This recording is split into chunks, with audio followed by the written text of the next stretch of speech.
پار ہو گئیں۔ پولیس نے فیکٹری مالک اور مینیجر سمیت 3 افراد کو گرفتار کر کے دہشت گردی اور قتل سمیت دیگر دفعات کے تحت مقدمہ درج کر لیا ہے۔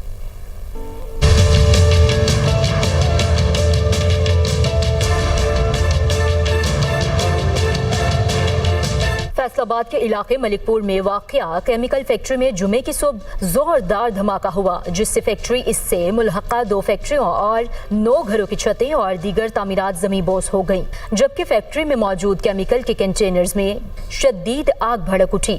چھتیں اور تعمیرات گرنے کی وجہ سے ملبے تلے دب کر مجموعی طور پر بچوں، خواتین اور بزرگوں سمیت 20 افراد جاں بحق اور 7 شدید زخمی ہو گئے۔ امدادی ٹیموں نے جاں بحق اور زخمی ہونے والوں کو ملبے تلے سے نکال کر ہسپتالوں میں منتقل کیا۔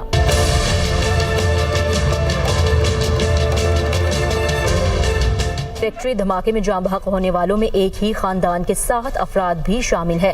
وزیر اعلیٰ پنجاب مریم نواز نے واقعے پر نوٹس لیتے ہوئے کمشنر فیصل آباد سے تفصیلی رپورٹ طلب کر لی۔ کمشنر نے واقعے کی تحقیقات کے لیے 5 رکنی کمیٹی تشکیل دے دی ہے۔ پولیس نے فیکٹری مالک قیصر چغتائی، مینیجر بلال سمیت 3 افراد کو گرفتار کر لیا اور 7 افراد کے خلاف دہشت گردی، قتل اور اقدام قتل سمیت دیگر دفعات کے تحت مقدمہ درج کر لیا ہے۔